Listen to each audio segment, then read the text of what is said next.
Jose K Mani UDF-ലേക്ക് എന്നുള്ള വാർത്തകൾ വലിയ രീതിയിൽ ചർച്ചയായിരുന്നു. സജീവമായ ചർച്ചകൾക്ക് അത് വഴിവെച്ചിരുന്നു. അതിന് പിന്നിലെ പ്രധാന കാരണം എന്ന് പറയുന്നത് സിനഡ് യോഗത്തിലും അതുപോലെ തന്നെ ഇൻഫാം വേദിയിലും ഇത്തരത്തിൽ പ്രതിപക്ഷ നേതാവും ജോസ് കെ മാണിയും പല തവണകളിലായി പ്രത്യക്ഷപ്പെട്ടതുമായി ബന്ധപ്പെട്ടായിരുന്നു ഇങ്ങനെ ഒരു വാർത്തയ്ക്ക് വഴിവെച്ചിട്ടുണ്ടായിരുന്നത്.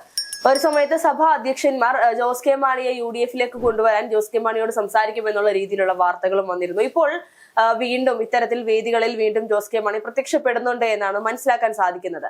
എത്രയൊക്കെ LDF-ൽ നിന്നും വിട്ടുപോരില്ല അല്ലെങ്കിൽ ചവിട്ടി പുറത്താക്കിയ പാർട്ടിയിലേക്ക് വീണ്ടും കയറി ചെല്ലാൻ താല്പര്യമില്ല എന്ന് പറയുന്ന സാഹചര്യത്തിലും വീണ്ടും UDF പ്രവേശം വാർത്തകൾക്ക് ആക്കം കൂട്ടുന്ന നിലയിലേക്കാണോ കാര്യങ്ങൾ പോകുന്നത്? നോക്കൂ, കഴിഞ്ഞ 2 ആഴ്ചക്കുള്ളിൽ ഈ വാർത്തകൾ നിറഞ്ഞിരുന്നതാണ് ജോസ് കെ മാണിയും കേരള കോൺഗ്രസ് എമ്മും കോൺഗ്രസ് UDF-ലേക്ക് പോകുന്നു എന്നുള്ള വാർത്തകൾ. അത് ഇപ്പൊ പോയിക്കൊണ്ടിരിക്കുന്നു, എത്തിക്കഴിഞ്ഞു എന്നുള്ള വാർത്തകൾ വന്നിരുന്നു. പക്ഷെ അതിനെയെല്ലാം തന്നെ തുരങ്കം വയ്ക്കുന്ന രീതിയിലായിരുന്നു. ഇത്തരത്തിൽ ജോസ് കെ മാണി പോകുന്നില്ല എന്നും കേരള കോൺഗ്രസ് എം LDF-നോടൊപ്പം അടിയുറച്ച് നിൽക്കുകയാണെന്നുള്ള വാർത്തകൾ പുറത്തു വന്നിരുന്നു. പക്ഷെ ഇപ്പോൾ വീണ്ടും ആ പ്രതീക്ഷകൾ അസ്തമിച്ചിട്ടില്ല. UDF-ലേക്കുള്ള വാതിൽ ഇപ്പോഴും തുറന്നു കിടക്കുന്നു.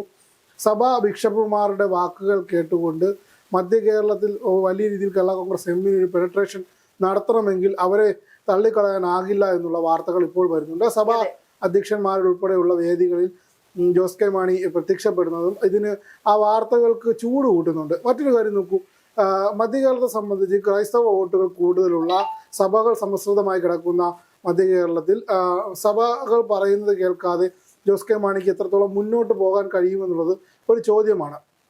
യാക്കോബ സഭ ഒഴികെയുള്ള എല്ലാ സഭകളും വലത്തേക്ക് തിരിഞ്ഞ സാഹചര്യത്തിൽ ഈ ജോസ് കെ മാണി ഈ സഭകളെ എല്ലാം കൂടെ നിർത്താതെ എങ്ങനെയാണ് കേരള കോൺഗ്രസ് എമ്മിന് വലിയ രീതിയിലൊരു ബൂമ്, അത് അവർക്ക് തദ്ദേശ തെരഞ്ഞെടുപ്പിൽ വലിയൊരു തിരിച്ചടി നേരിട്ടെങ്കിലും വരുന്ന തെരഞ്ഞെടുപ്പിൽ അവർക്ക് കിട്ടിയ സീറ്റുകളിൽ ജയിച്ചു കയറുന്നതിന് വേണ്ടിയിട്ട് സഭാ വോട്ടുകൾ നിർബന്ധമാണ്. ഇപ്പോൾ SNDP വോട്ടുകളും NSS വോട്ടുകളും എത്രത്തോളം അവരുടെ അധ്യക്ഷന്മാരെ LDF എങ്ങനെയാണ് ലാളിച്ചു കൊണ്ടു നടക്കുന്നത്, അത്തരത്തിൽ ഇവരെ പിണക്കിക്കൊണ്ട് ജോസ് കെ മാണിക്കും കേരള കോൺഗ്രസ് എമ്മിനും മുന്നോട്ട് പോകാൻ കഴിയാത്തൊരു സാഹചര്യം നിലവിൽ കോട്ടയം ജില്ലയിലും അനുബന്ധപ്പെട്ട മറ്റ് ജില്ലകളും സമീപ ജില്ലകളിലുമുണ്ട്.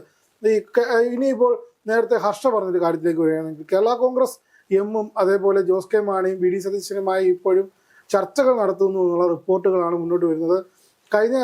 നേരത്തെ എന്താണ് LDF വിടുമെന്നുള്ള വാർത്തകൾ വരുമ്പോൾ ഒന്നെങ്കിൽ ജോസ് കെ മാണി നല്ല രീതിയിൽ ഒരു സെറ്റിൽമെന്റ് CPM-ഓ പിണറായി വിജയനോ ഉൾപ്പെട്ട് നടത്തിയിട്ടുണ്ട്, അല്ലെങ്കിൽ അദ്ദേഹത്തെ ഉൾപ്പെടെ ഏതെങ്കിലും കേസുകളിൽ ഭീഷണിപ്പെടുത്തുന്ന ഒരു സാഹചര്യം ഉണ്ടായിട്ടുണ്ടാവും. ഇപ്പോൾ ബാർക്കോഴയിൽ ഉൾപ്പെടെയുള്ള കാര്യങ്ങൾ കഴിഞ്ഞ ദിവസം നമ്മൾ പല ഇന്റർവ്യൂവിൽ ഉൾപ്പെടെ കണ്ടല്ലോ. അദ്ദേഹത്തെ ഉൾപ്പെടെ ഏഷ്യാനെറ്റിലെ നേർക്കുനേർ എന്ന ചർച്ചയിൽ ഇത്തരത്തിൽ പറയുകയുണ്ടായി. ജോസ് കെ മാണിയും കുടുംബത്തെ ഒരു ദിവസമെങ്കിലും അറസ്റ്റ് ചെയ്യണം, ചോദ്യം ചെയ്യണമെന്ന് മുതിർന്ന മാധ്യമ പ്രവർത്തകൻ പറയുന്ന ഒരു വാർത്ത. അതിനെ തടയിട്ടത് പിണറായി വിജയനായിരുന്നു. അന്ന് പോലീസ് മേധാവിയെ വിളിച്ചു വരുത്തി ഇതിനാണോ താങ്കളെ അവിടെ ഇരുത്തിയിരിക്കുന്നത് എന്ന ചോദ്യം ചോദിച്ചതായിട്ടൊക്കെ നമ്മുടെ വാർത്തകളുടെ ശ്രദ്ധയിൽപ്പെട്ടിരുന്നു. അത്തരം പഴയ കഴിഞ്ഞുപോയ കേസുകളിൽ വീണ്ടും ഇത്തരത്തിൽ ഭീഷണിപ്പെടുത്തുകയോ അല്ലെങ്കിൽ ഹൈജാക്ക് ചെയ്യുകയോ ചെയ്തിട്ടുണ്ടോ എന്ന സംശയങ്ങളും ഇപ്പോൾ ഉയർന്നു വരുന്നുണ്ട്. മറ്റൊരു കാര്യം, ജോസ് കെ മാണി UDF-ലേക്ക് എത്തുകയാണെങ്കിൽ ഇപ്പോൾ ഇടഞ്ഞു നിൽക്കുന്ന ക്രൈസ്തവ വോട്ടുകളെല്ലാം തന്നെ ക്രോഡീകരിക്കാൻ കഴിയുമെന്നുള്ളതിൽ യാതൊരുവിധ സംശയമില്ല. VD സതീശന്റെ ഇലക്ഷൻ അല്ലെങ്കിൽ രാഷ്ട്രീയ സോഷ്യൽ സ്ട്രാറ്റജി പ്രകാരം അദ്ദേഹം കഴിഞ്ഞ കാലങ്ങളിൽ 2016-ൽ UDF മന്ത്രിസഭയുടെ മുഖ്യമന്ത്രിയായിരുന്ന ഉമ്മൻചാണ്ടി സഭകളുമായി ഇടഞ്ഞു നിർത്തുന്ന അദ്ദേഹം നല്ലപോലെ പണിപ്പെട്ട് പല ഘട്ടങ്ങളിലും സഭയോടൊപ്പം ചേർന്ന് നിന്ന് അതായത് ഒരു മതേതരത്വ മനസ്സുള്ളത് കൊണ്ടാണ് VD സതീശനെ സഭകൾ കൂട്ടിച്ചേർത്ത് നിർത്തുന്നതെന്നാണ് പല ബിഷപ്പുമാരുൾപ്പെടെ പറയുന്നൊരു സാഹചര്യം ഉണ്ടായത്. അങ്ങനെ കോൺഗ്രസിൽ ഉൾപ്പെടെ തന്നെ ഹൈക്കമാൻഡിന് തന്നെ കൈയടി കിട്ടിയ ഒരു കാര്യമാണ് ഇത്തരത്തിൽ സഭകളെ ചേർത്ത് നിർത്താൻ സാധിച്ചത്.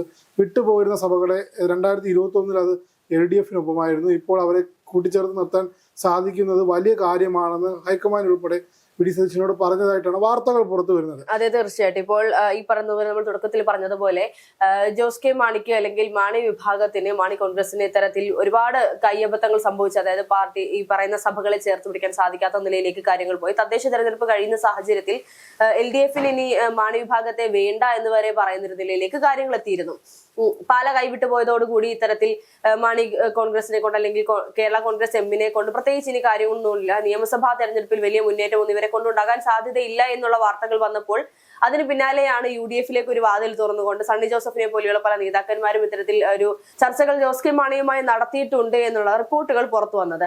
ഇപ്പോൾ വീണ്ടും ഇതിന് ആക്കം കൂട്ടുന്ന രീതിയിൽ വീണ്ടും സഭകൾ ഈ പറയുന്ന ജോസ് കെ മാണിയുമായി സംസാരിക്കുന്നുണ്ട്, അല്ലെങ്കിൽ UDF-ലേക്കുള്ള ഒരു ചേക്കേറലിലേക്കുള്ള ഒരു പിന്തുണ സഭയുടെ ഭാഗത്തു നിന്നുണ്ട് എന്നാണ് നമുക്ക് അറിയാൻ കഴിയുന്നത്. കഴിഞ്ഞ തദ്ദേശ തെരഞ്ഞെടുപ്പിൽ VD സതീശൻ സഭകളെ ചേർത്ത് പിടിച്ചത് എങ്ങനെയാണോ അതുപോലെ സഭകളെ ഉപയോഗിച്ചുകൊണ്ട് ജോസ് കെ മാണിയെയും UDF-ലേക്ക് കൊണ്ടുവരാനുള്ള നേരിട്ടല്ലെങ്കിലും പ്രത്യക്ഷത്തിലല്ലെങ്കിലും പരോക്ഷത്തിൽ ഇത്തരത്തിലുള്ള നീക്കങ്ങൾ നടക്കുന്നുണ്ട് എന്നുള്ളത് തള്ളിക്കളയാൻ സാധിക്കില്ല. അല്ല, ഇലക്ഷൻ തുടങ്ങുന്നതിന് മുമ്പ് തന്നെ അതുവരെ മുന്നണി മാറ്റത്തിനുള്ള എല്ലാ സാധ്യതകളും ഇവരുടെ മുമ്പിൽ തുറന്നു കിടക്കുകയാണ്. ഇത് അടഞ്ഞ വാതിലിൽ താൽക്കാലികമായി ഇതിനൊരു ശമനം കൊടുക്കുന്നതിന് വേണ്ടി ജോസ് കെ മാണി ഇത്തരത്തിലുള്ള പ്രസ്താവനകൾ നടത്തിയതെങ്കിലും തുടരെയുള്ള ആവശ്യങ്ങൾ അല്ലെങ്കിൽ തുടരെയുള്ള UDF അതിനു വേണ്ടിയിട്ടുള്ള ശ്രമങ്ങൾ നടത്തിക്കൊണ്ടിരിക്കും. പക്ഷേ UDF-ന്റെ അല്ലെങ്കിൽ കോൺഗ്രസിന്റെ ജനവികാരം നേതാക്കളുടെ മാത്രമല്ല, അപ്പോൾ പൊതുവായി നിൽക്കുന്ന അണികളുടെ പൊതുവികാരം ജോസ് കെ മാണിയെ UDF-ലേക്ക് എടുക്കേണ്ട, അദ്ദേഹത്തിന് രാഷ്ട്രീയം അറിയില്ല. അതായത് കഴിഞ്ഞ കാലങ്ങളിൽ ജോസ് കെ മാണിയെ ആക്രമിച്ചും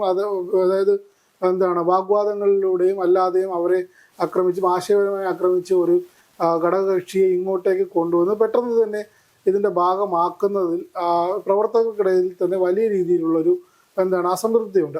അത് ഒന്നും തന്നെ UDF വകവയ്ക്കുന്നില്ല. ഇപ്പോൾ നോക്കൂ, RJD കേരള, അതേപോലെ PV അൻവർ തുടങ്ങി എല്ലാവർക്കും, അതായത് LDF-നെ എതിർക്കുന്ന എല്ലാ ചെറിയ പാർട്ടികൾക്കും UDF-ലേക്ക് ചേക്കേറാനുള്ള അവസരമുണ്ട് എന്നാണ് സണ്ണി ജോസഫ് ഉൾപ്പെടെയുള്ളവർ പറയുന്നത്. അതിനായി വാതിലുകൾ തുറന്നിട്ടിരിക്കുകയാണ്.